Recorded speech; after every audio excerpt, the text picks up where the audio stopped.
Hello and welcome back to a series of lectures on herbal medicine. In the first lecture, we talk about the traditional developments wherein the cave dweller discovered accidentally medicinal plants and their properties. We also try to add the data regarding what has happened in China, what has happened in Egypt, what has happened in India and other adjoining areas like the Central Asia. Now, we will talk about the achievements made by the Europeans in relation to the development of different medicinal systems as well as the exploitation of medicinal potential of plants. Among these, as I have already described, is the discovery of Hippocrates and the Hippocratean oath, which is even at present operative. His discovery was followed by Socrates around 390 to 320 BC. It is said that this particular person, that is Socrates, was analyzing the properties of the plants personally, wherein he was trying to consume not only the whole plant, but also trying to consume different parts of a plant and analyze what the positivity or what the positive effect or the negative effect of the plant was. It is said that his experimentation was mainly related to those plants wherein the usage has been reported by the earlier explorers, and he tried to confirm what use or what potential had been documented. It is said that he tried to list down whatever plant or whatever plant part he had consumed in relation to what potential, be it positive or be it negative, it had, and in turn tried to compile what is sometimes referred to as perhaps the first experimentation data wherein plant properties were analyzed by a person himself. He was actually credited with analyzing the drastic negative effects of the poisons of the plant consumption, and wherein he had accidentally consumed a plant known as hemlock, that is Conium maculatum, which is even at present rated as a poisonous plant. It is said that he, according to reports, had seen that this plant can cause not only digestive ailments, but sometimes can actually affect the functioning of the consumer, and he,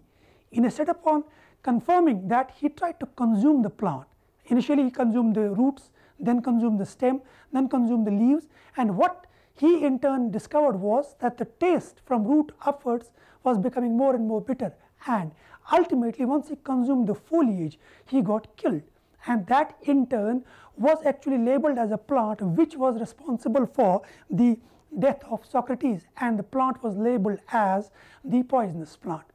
Now, this discovery actually is sometimes considered to be the basic or the first work wherein the categorization of a plant on the basis of its properties as poisonous was started.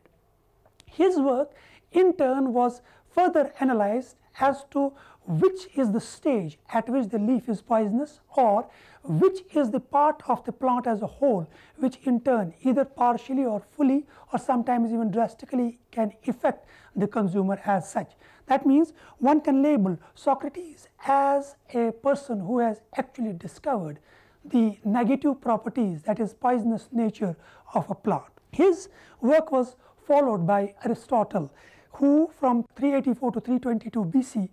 again tried to analyze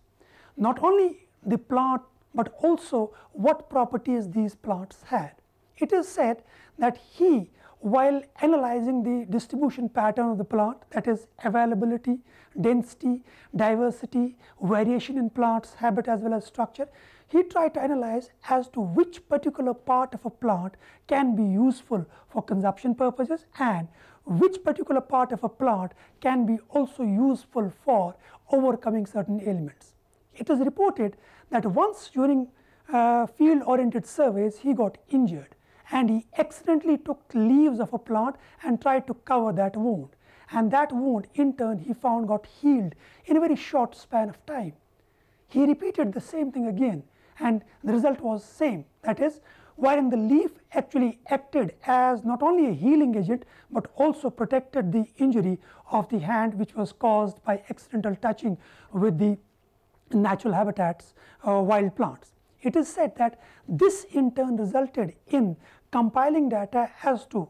what plant or what plant part during field surveys can be used as a remedial measure to overcoming injuries as well as ailments by the plant collectors as well as the explorers. It is said that even though Aristotle did not actually modify the pattern of usage, but he was able to compile a data regarding which particular plant should be always recommended for usage, which particular plant should be always avoided, and which plants in the absence of the important or useful plants can be used without having any negative effect on the consumer's health or on the consumer's functioning. It is said that this particular data of Aristotle in turn sometimes is rated as the first compilation of the different attributes of plant properties in relation to positivity as well as negativity. His work actually is perhaps the base root of the work of a person, Theophrastus, who from 372 to 287 BC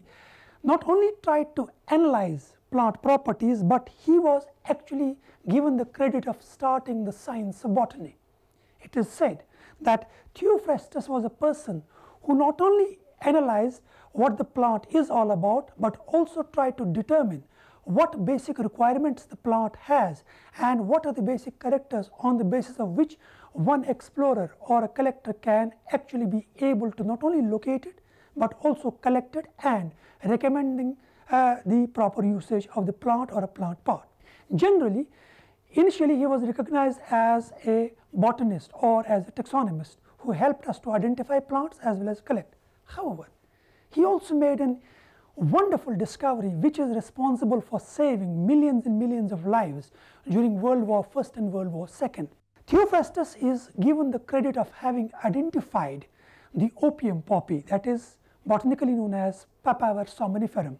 a plant wherein the fruit is able to produce an important alkaloid, morphine, which is actually responsible for saving the injured people during World War I and during World War II also, and automatically depicting that that discovery made prior to the Christian era is at present even useful. And can you imagine the cost of 1 kg of morphine in the commercial market at present is around 1 crore rupees, and the discovery, if we date it back, is around 322 BC to 287 BC. Now, that means what was discovered way back even at present is actually helping us not only save the lives, but also earn billions and billions of rupees as a commercial source. He also is given the credit of having identified that if at a mature stage we harvest the seeds, that seed in turn can become a component of the food items that we actually consume. Even at present, almost everywhere the seed, mature seeds, Papaver somniferum, are used for decorating the bakery items or the biscuits on the surface, wherein the seed acts as not only an aromatic substance, but also is able to alter the taste. A third property has also been credited to Theophrastus, and that is wherein the flowers of this plant, Papaver somniferum, have a tremendous ornamental value also. They have color variation, they have size variation, they have life orientation variation, wherein some flowers may last for 1 week, some may last for 1 month, automatically improving not only the duration during which we use them as an ornamental, but also altering the ornamental value of the bed or the lawn in which we cultivate them. Some people have actually given the credit of discovery of ornamental plants to Theophrastus. He was followed by another important contribution, and that is by a person known as Aesop, and his contribution is referred to as Aesop's Fables. Now, Aesop's Fables, if we try to translate it, actually refers to Hukmae Lukman. Ordinarily, Aesop is popularly known as Lukman, and his contribution, that is Aesop's Fables or Hukmae Lukman, is considered to be one basic achievement wherein he was able to not only identify the basic plants, but also what part, at which stage and in which particular manner should be used for overcoming the ailments of the sufferers. Aesop's contribution can be rated as perhaps the beginning stage or the first stage wherein the naturally available plant and plant products in turn resulted in or culminated with the development of the herbal systems of medicine. Some give him the credit of being the basis of Unani system of medicine, some give him the basis of being perhaps the basis of the Ayurvedic and Siddhi systems of medicine. Some actually rate his contribution as the basis of almost all herbal systems, primarily because he said that what he actually distributed or what he actually tried to describe in terms of properties in turn is revealed what is written in different pharmacopoeias or what is documented in different pharmacopoeias operative in different parts of the world. That means one can actually refer Aesop's fables as perhaps the first written pharmacopoeia that was compiled on the basis of analysis of plant properties as well as whatever positive or negative side effects that plant after consumption can have on the consumer's body or consumer's health. His work was taken forward by his own student known as Diosceles, who actually is given the credit of not only modifying what was written by Aesop, but also actually trying to add some more data. It is said that from a period of 240 to 180 BC, he was able to not only add some more information to Aesop's fables, but also try to modify on the basis of his experimentation as to what are the further added properties or what are the further added negativities to the data that was actually compiled by Aesop. It is said that their two's contribution, that is Aesop's as well as Diosceles' contribution, in turn has resulted in compilation of the information of the tribals or the cave dwellers in the form of a document which can be labeled as perhaps the first text related to the positive as well as the negative attributes of a plant as well as of its side effects on the consumer's health as well as consumer's body. Diosceles' concept was further modified by Herophilus. He tried to analyze as to what the anatomical features have an effect on the properties of the plant part or the plant that we consume as a medicinal herb. It is said that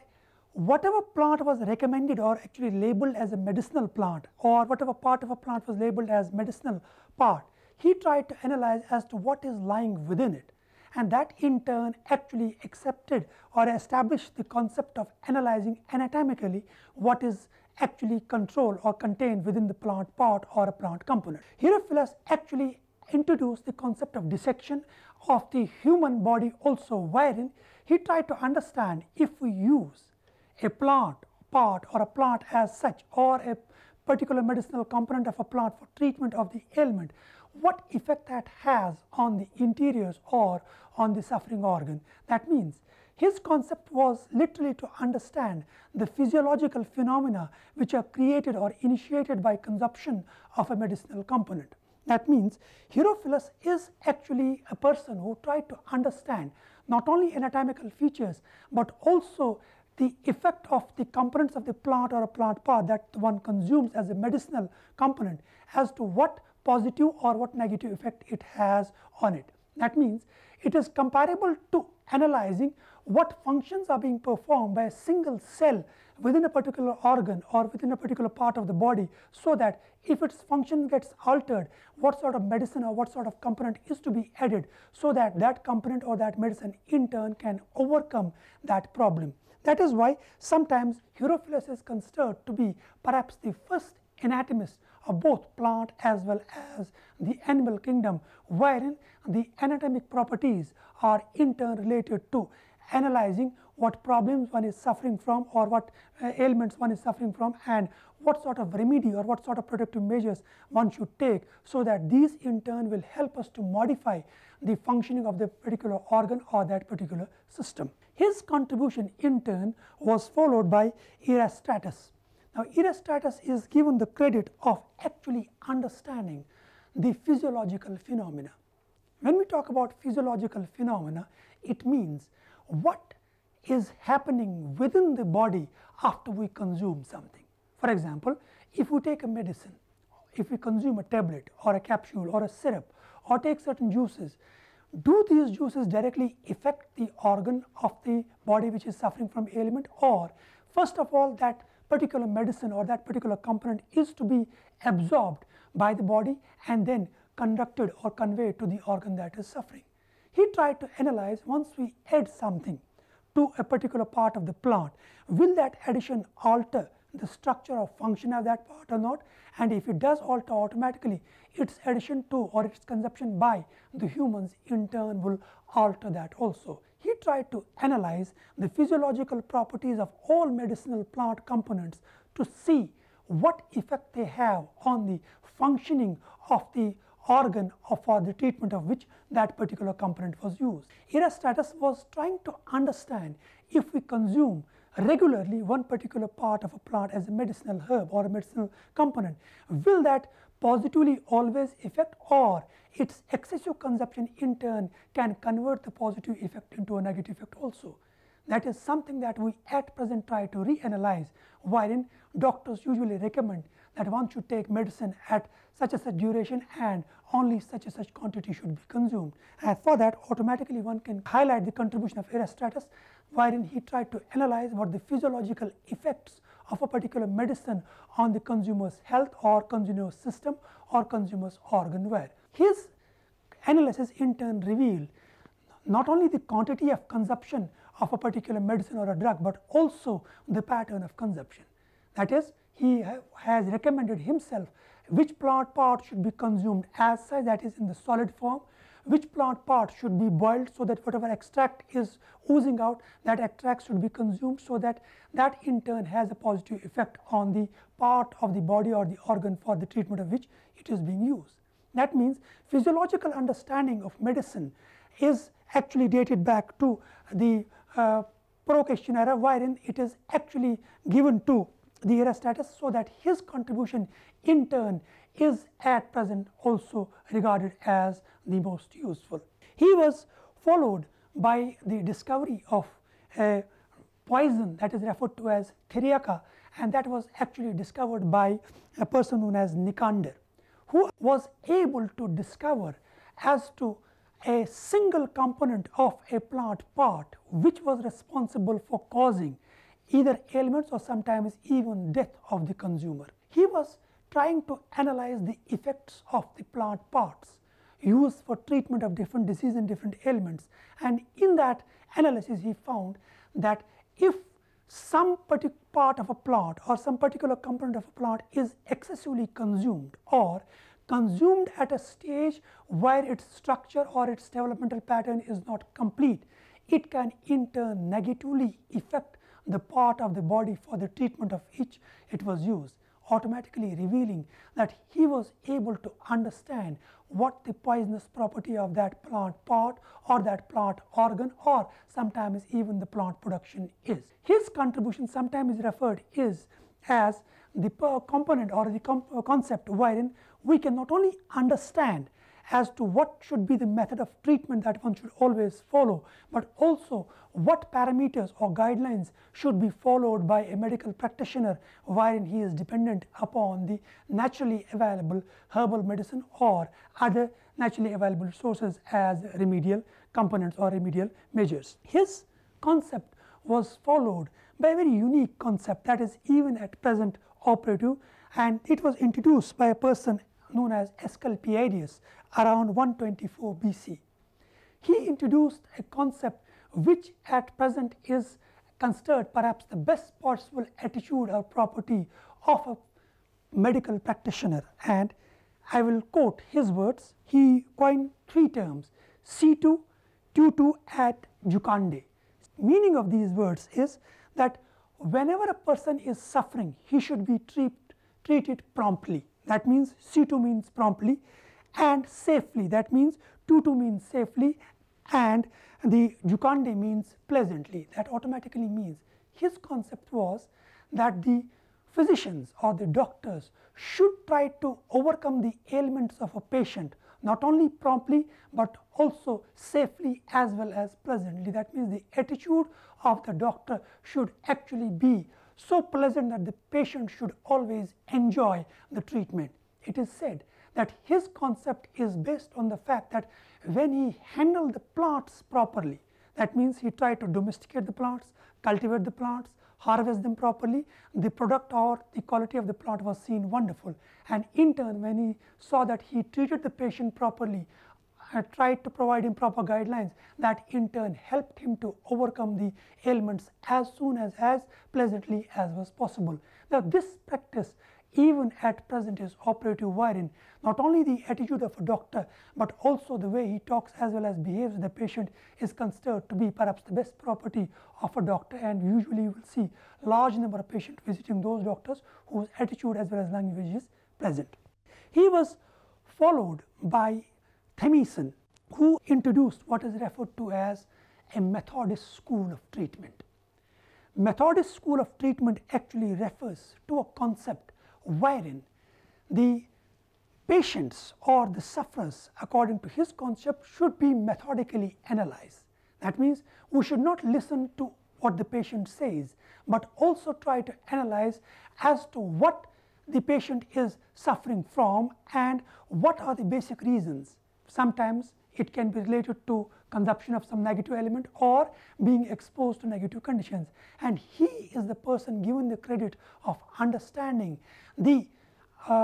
consumption effects or excessive consumption effects of the plant parts or components which actually are not recommended for a consumption or for being used as food or medicinal plants. Thomison's concept was to actually establish a school wherein every doctor or every Methodist practitioner should actually be able to understand what the ailments are and what are the proper remedies for those ailments without affecting or without having any side effect on the functioning of the body of a person which actually is under treatment of that practitioner. Now, this concept is sometimes considered as perhaps the landmark wherein the achievements are even at present recommended, that we should not actually listen to what the patient says, but also try to analyze what are the fundamental problems which actually are basis of that disease or ailment which is he suffering from. Now, his concept in turn was taken further forward by Cretavus, who around 63 BC up to around 10 BC was able to understand what are the concept of not only using one drug, but his concept was using what is at present referred to as polyvalent drugs. The polyvalent drug means, instead of using one component or one medicinal plant as a remedial measure, his concept was to combine properties of plant A, plant B and plant C together, so that if a person is suffering from 2 or 3 diseases which are related to each other, why to provide him 3 different medicine? Why not to combine these 3 different medicine into one drug, so that this polyvalent drug in turn can be used as a remedial medicine. Now, this concept, that is creation as well as construction or development of a polyvalent drug, is considered one of the landmark achievement of a practitioner who had no knowledge of medical sciences. He was trying to analyze the properties of herbs, trying to analyze the properties of physical materials available as the remedial measures, and he was trying to combine them or mix them together and to see what positive effects they have on overcoming the ailments of the sufferers. Now, if we look at present medicine, that means whatever drugs we purchase from the market, once we try to analyze the composition of those, we find many different chemical names written. That means we consume polyvalent drugs, and in our opinion that is the modern concept. But imagine, this is a concept given by Cretavus prior to the modern era, wherein he tried to combine different plants, and it is said that once he tried to implement these components or combine these components, this in turn helped us to actually overcome whatever negativities of plant A that was consumed for treatment of disease 1 were there, if we mixed it with plant B, so that not only was the disease second also overcome, but also the combination was overcoming the negative effects or the side effects of the plant A's. That means polyvalent drug concept in turn helps us not only to overcome more than one suffering of one disease, but also overcome as a remedial measure of the side effects that are caused by consuming certain more or certain drugs in higher quantities or in single components or in diverse compositions. That means we can label Cretavus as a particular person who has helped us to not only depict what the combined effects of the medicinal herbs are, but also analyze how one can overcome the negativities or how one can create remedial measures of overcoming the deficiencies or the negative symbols or symptoms of the excessive drug consumption. Now, at present this concept is being reanalyzed so that one sees and tries to reanalyze what negativities of the medicine are there, so that a combined medicine or polyvalent drug in turn can help us to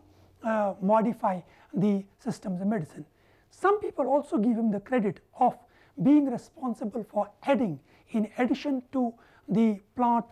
parts or plant components, adding minerals, soil, water samples, as well as some other components available in natural habitats as a component or as a mixture of the medicine or drugs that are being prepared. That means we are actually at present trying to analyze what are the chemicals which are not available as part of any plant or an animal. We can harvest or collect them from the natural habitats, mix them with the herbal components or the animal components, and these in turn can be used as parts of the medicine, which in turn can be useful for us to manufacture those which not only will overcome the ailments, but also compensate for the absence of those components which in turn can remove or overcome the ailments one is suffering from. Cretavus was perhaps the last contribution in the early era, not only modernization of the medicinal concept, but also culminated with whatever data had been collected by his ancestors as well as those who had no compilation of their data. This data will be useful to those who try to not only historically analyze what the developmental pattern of medicine is, but also what potential such concepts have in modifying the usage as well as the techniques of the use of the medicinal herbs. I hope that this part of the lecture is also useful to those who understand or try to understand the concept of the herbal medicine and their present day usage as well as potential. Thank you.